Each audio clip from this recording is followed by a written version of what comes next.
हरे कृष्णा राधे राधे। आपका स्वागत है आपके अपने चैनल राधा कृष्ण लीला में। आज हम आपको सुनाएंगे मार्गशीर्ष मास कथा 12वां अध्याय।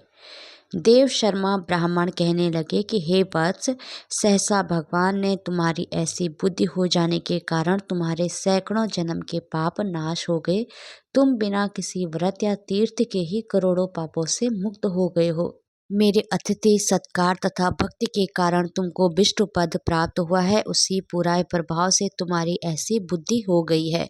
मैंने योग द्वारा तुम्हारे पूर्व जन्म के कर्मों को जान लिया है। हे वत्स, तुम पूर्व जन्म में अवंती नगर के रहने वाले ब्राह्मण थे। धर्म में प्रायण, सदा अध्ययनशील, सुशील और सदा व्रत करने वाले, परंतु तुमने विष्णु भगवान का 10वीं विद्या एकादशी का व्रत कर लिया।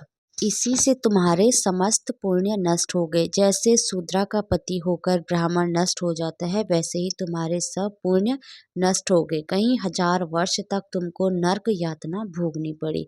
इसी पाप से जो तुमको 10वीं विद्या व्रत के करने से हुआ, शूद्र हुए और पाप में वृद्धि हो गई तथा धर्म में चित्त नहीं लगता था। विदर्भ नगर में तुम्हारी लड़की का लड़का रहता है। उसने विधि पूर्वक एकादशी का व्रत किया और अखंड एकादशी के व्रत का पुण्य उसने तुमको दिया। इसी से तुम्हारी बुद्धि धर्म में हो गई है और पापों का नाश हो गया है। उस एकादशी के पुण्य से यमराज ने 10वीं विद्या एकादशी के पाप को और 10,000 पूर्व जन्मों के पापों को मिटा दिया है। इसी प्रकार वह शूद्र और देव शर्मा ब्राह्मण दोनों बातचीत कर ही रहे थे कि स्वयं भगवान वहां पर आकर उपस्थित हो गए और कहने लगे कि हे शूद्र, तुम्हारा स्वागत हो। मैं तुम पर अति प्रसन्न हूँ। तुमने ब्राह्मण का अतिथि सत्कार किया, इससे तुम्हारे सब पाप नाश हो गए हैं। तुम्हारे दौहित्र नाती से किए गए एकादशी के व्रत के प्रभाव से 10वीं विद्या पाप नाश हो गया है और उस पुण्य के द्वारा तुम्हारा उद्धार हो गया है। तुम अपनी पत्नी सहित गरुड़ पर सवार हो जाओ। ऐसा कहकर देवादिदेव भगवान विष्णु ने उनको अपने विमान पर बिठाया और हे राजन, शूद्र शरीर से तुम स्वर्ग को गए और देव शर्मा ब्राह्मण तीर्थराज प्रयाग को गए। सो हे राजन, जो कुछ तुमने पूछा था उसका उत्तर मैंने दिया। अखंड एकादशी के व्रत के पुण्य से तथा अतिथि सत्कार से तुमको भगवान की भक्ति और पतिव्रता स्त्री मिली और निष्कष्ट राज्य भी मिला। यह कथा सुनकर राजा वीरबाहु बोले कि हे ब्राह्मण, विष्णु भगवान को प्रसन्न करने वाली अखंड एकादशी के व्रत की विधि अच्छी तरह से कहिए।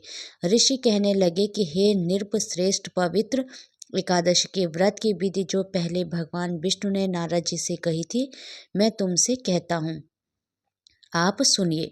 सुंदर उद्यापन विधि भी कहूँगा। मार्गशीर्ष आदि मासों में एकादशी के दिन इस पवित्र अखंड एकादशी का व्रत करना चाहिए। 10वीं के दिन शाम को सूर्यास्त के पूर्व भोजन करना चाहिए। एकादशी के दिन उपवास करना चाहिए तथा द्वादशी को एक बार भोजन करना चाहिए। इसको अखंड एकादशी व्रत कहते हैं। सूर्य नारायण के मंद प्रकाश होने पर उसको नक्त भोजन कहते हैं, परंतु रात्रि का भोजन करने पर नक्त भोजन नहीं करते हैं। कांसे के पात्र में भोजन, मांस का भोजन, मसूर, चना, कद्दू, साग, मधु, दूसरे का अन्न, 2 बार भोजन, मैथुन, इन 10 कर्मों को विष्णु भक्त 10वीं को कभी ना करे। हे राजन, यह 10वीं की विधि है। अब एकादश की विधि सुनिए।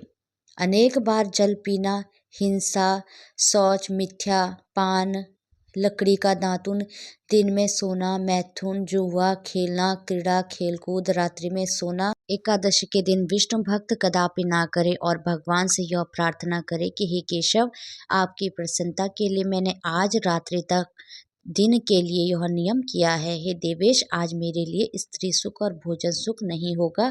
इन दोनों का मैंने परित्याग किया है। परंतु हे पुरुषोत्तम, यदि स्वप्न अवस्था में विकलता में भोजन या मैथुन हो जाए या दांतों में उत्तिष्ठ अन्न लगा रह जाए तो उसे क्षमा करना। अब उपवास का लक्षण कहते हैं। पाप कर्मों से विवृत होकर जो दयाच आदि गुणों के साथ बुद्धि कृतवास है, उसी को उपवास कहते हैं। कि उपवास शरीर का शोषण करने को उपवास कहते हैं।